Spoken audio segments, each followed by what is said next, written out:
안녕하세요. 옥동중 2학년 학생 여러분, 역사쌤 박진주입니다. 일교차가 크니까 감기 조심하시고요. 오늘 7-1의 두 번째 시간입니다. 진나라 다음에 등장했던 한나라에 대해서 배워볼게요. 자, 일단 진나라가 멸망을 하고 나서 유방이라고 하는 사람이 한나라를 건국을 했어요. 그래서 이 사람이 이제 고조가 되는 건데요. 황제의 호칭으로 고조라고 부르고요.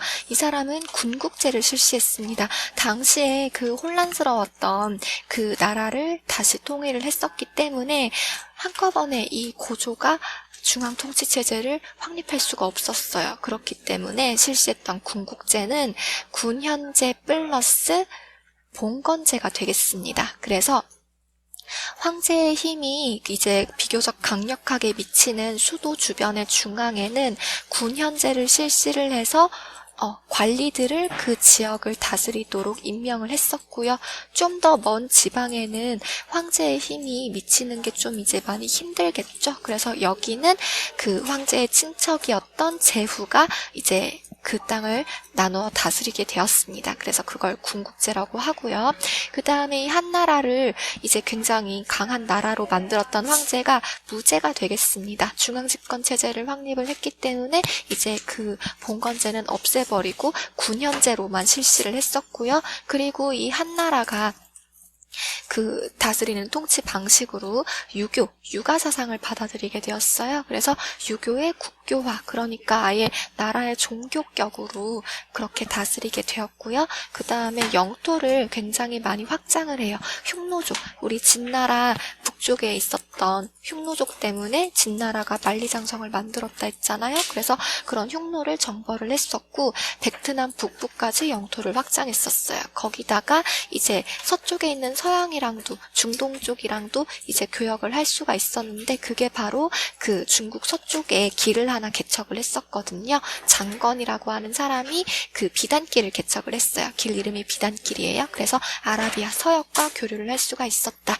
그리고 이렇게 전쟁을 하거나 그 정책을 펼치는 데는 돈이 많이 들잖아요. 그렇기 때문에 돈이 모자라기 때문에 세금을 이제 정기적으로 거둘 수 있는 게 필요했었는데 그게 바로 전매제라고 하는 제도였었어요. 그래서 그 사람들이 없으면 안 되는 게 이제 소금이잖아요. 소금 안 먹으면 죽잖아요. 거기다가 철 같은 경우에도 여러 가지 유용한 물건을 많이 만들 수 있잖아요. 그래서 나라가 소금과 철을 독점을 하고 그거를 이제 그 사람들이 이용을 할 때 세금을 매겼던 제도가 바로 전매제가 되겠습니다. 국가가 전부 다 이제 장악을 하고 그 판매를 했다. 뭐 이렇게 세금을 매겼다 해가지고 전매제라고 불러요. 그래서 무제의 정책 중요하니까 잘 기억하시고요. 그리고 이제 탐구활동의 지도를 보면은 비단길을 개척했던 지도가 나와요. 그래서 당시에 한나라 그 수도가 장안이라는 곳이었고 장건이 이렇게 파란 색깔 화살표로 왔다 갔다 하면서 이렇게 비단길을 개척을 했는데 이 비단길도 굉장히 넓습니다. 이것도 이제 거의 만리장성과 맞먹게 6,000km가 넘고 거기다가 여기에는 사막이 중간중간에 있고 길도 굉장히 험하기 때문에 한 번 이제 왔다 갔다 오가는데 5년 이상이 걸렸다고 해요. 그러니까 굉장히 좀 이제 험한 길이었는데 그럼에도 불구하고 이런 서역과 교류가 시작이 되었다는 거, 이게 이제 중요한 게 되겠죠. 그 다음 한나라의 사회 한번 보겠습니다. 이거는 그냥 그런가 보다 하고 넘어가시면 되는 부분이라서 뭐 중요한 부분도 없기도 하고 맥락적으로만 설명을 할게요. 그래서 무제 이후에 그 한나라가 다시 혼란스러워져서 왕망이라고 하는 사람이 신이라고 하는 나라를 건국하지만 이거는 곧 빠이짜이치엔 멸망하고요. 그 뒤에 이제 다시 한나라가 생기는데 뒤에 생긴 한나라라고 해서 후한이라고 불러요. 그런데 이때는 뭐 경제가 발전하기는 했지만 황제 힘이 그렇게 강하지가 않았어요. 그래서 지방 세력이 이제 많이 등장을 하는데 그런 지방 세력을 호족이라고 부릅니다. 우리 한국사 시간에도 호족 배웠었잖아요. 그쵸? 그래서 그 지방 세력, 중국에서도 지방 세력 똑같이 호칭을 호족이라고 부릅니다. 그래서 이런 호족이 땅을 많이 소유하고 뭐 정치를 주도하고 거기다가 뭐 어린 황제가 즉위하고 뭐 이런 것 때문에 나라가 굉장히 혼란해져서 그 농민들이 황건적이라고 하는 농민 단체라고 해야 되나? 농민 도적 약단 같은 걸 만들어요. 노란 색깔 두건을 머리에 둘렀다고 해서 황건적이라 부르는데, 황건적의 난이 이제 굉장히 오랫동안 일어나고, 그 다음에 지방의 호족들도 서로 이제 뚜샷뚜샷 싸우는 바람에 후한도 멸망하게 됩니다. 그거보다 더 중요한 건 이제 한나라의 문화 파트인데요.